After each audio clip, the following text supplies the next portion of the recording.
नमस्ते। आज हम एक बहुत ही दिलचस्प और विवादास्पद ऐतिहासिक दावे की पड़ताल करने वाले हैं जो द ब्यूटीफुल ट्री नाम की किताब से सामने आया है। ये एक ऐसा दावा है जो भारत के अतीत के बारे में हमारी सोच को एक तरह से चुनौती देता है। तो चलिए देखते हैं कि सबूत क्या कहते हैं।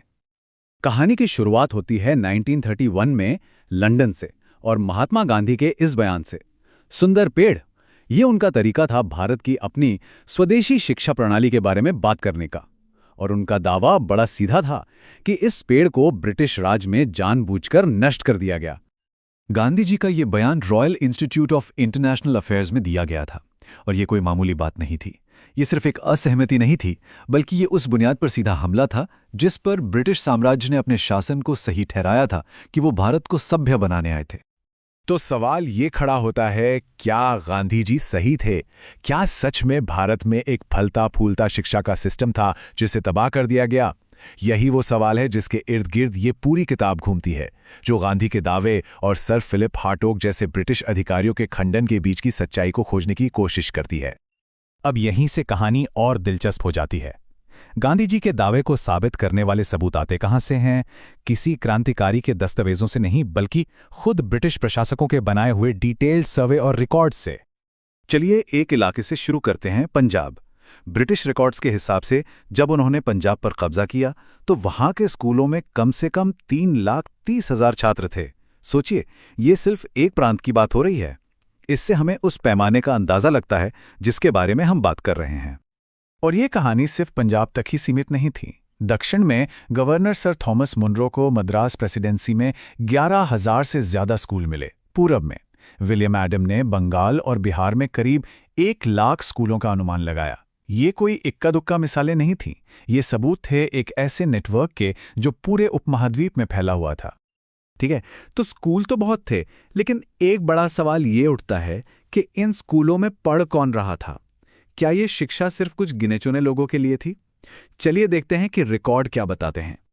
अब ये जो डेटा है, ये उस आम धारणा को पूरी तरह से पलट देता है कि पारंपरिक भारतीय शिक्षा सिर्फ ऊंची जातियों के लिए थी। मद्रास प्रेसिडेंसी के कई जिलों में शूद्र और अन्य जातियों से आने वाले छात्रों की संख्या ब्राह्मण छात्रों से कई ज्यादा थी। ये एक हैरान करने वाला आंकड़ा है जो हमें उस समय के समाज के बारे में अपनी बनी बनाई धारणाओं पर दोबारा सोचने पर मजबूर करता है। तो अगर ये सिस्टम इतना बड़ा और इतना समावेशी था, तो फिर ये खत्म कैसे हो गया? किताब के मुताबिक इसे तोड़ा नहीं गया, बल्कि इसे धीरे धीरे भूखा मारा गया। इसकी आर्थिक जड़ों को काटकर इसे सूखने के लिए छोड़ दिया गया। इसे समझने के लिए बाजी जमीन के कॉन्सेप्ट को जानना जरूरी है। आसान भाषा में कहें तो ये एक तरह का लोकल कम्युनिटी फंड था। ये वो जमीन थी जिससे मिलने वाला पैसा सीधे तौर पर गांव के सार्वजनिक कामों जैसे कि शिक्षकों की तनख्वाह के लिए इस्तेमाल होता था। ये एक डिसेंट्रलाइज सिस्टम था जो समुदाय को सीधे अपने संस्थानों को चलाने की ताकत देता था।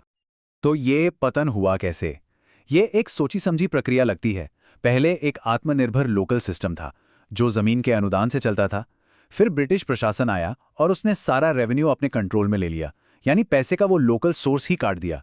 इसके बाद उन्होंने स्थानीय सेवाओं के लिए जो पैसा वापस जाता था उसमें भारी कटौती कर दी और नतीजा, आर्थिक जीवन रेखा के बिना ये पूरा स्वदेशी सिस्टम ढह गया। और ये सिर्फ कोई थ्योरी नहीं है। उस वक्त जमीन पर मौजूद ब्रिटिश अफसर खुद इसके असर को देख रहे थे। 1823 में बेल्लारी के कलेक्टर ने लिखा, यहाँ 533 शिक्षण संस्थान हैं और मुझे ये कहते हुए शर्म आ रही है कि आज इनमें से एक को भी सरकार से कोई मदद नहीं मिलती। ये उस फाइनेंशियल चोक होल्ड का सीधा सबूत है। लेकिन इन आर्थिक नीतियों के पीछे सोच क्या थी?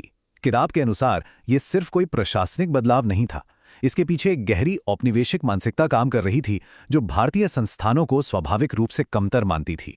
ये मानसिकता जेम्स मिल जैसे प्रभावशाली ब्रिटिश विचारकों की किताबों में साफ दिखती हैं, जिनकी history of British India British अधिकारियों के लिए एक तरह से जरूरी पढ़ाई थी। उनका ऐसा कहना सिर्फ एक अपमानजनक टिप्पणी नहीं थी। ये वो विचारधारा थी जिसने उन नीतियों को जन्म दिया जो मानती थीं कि भारतीय संस्थान बचाने के लायक ही नहीं है। वो आगे भारतीयों को शारीरिक रूप से, घृणित रूप से अशुद्ध तक कहते हैं। किताब के अनुसार जब आपके मन में किसी के लिए इतनी गहरी नफरत हो तो फिर उनकी पूरी सभ्यता की संस्थाओं का पैसा रोककर उन्हें मुरझाने देना कोई प्रशासनिक फैसला नहीं रह जाता, ये एक वैचारिक काम बन जाता है। तो इन सब बातों के बाद हम वापस गांधी जी के मूल दावे पर आते हैं। ये किताब ब्रिटिश रिकॉर्ड से ही सबूत पेश करती है कि भारत में एक विशाल, समावेशी और स्थानीय रूप से फंडित शिक्षा प्रणाली थी, जिसे ब्रिटिश नीतियों ने धीरे धीरे खत्म कर दिया।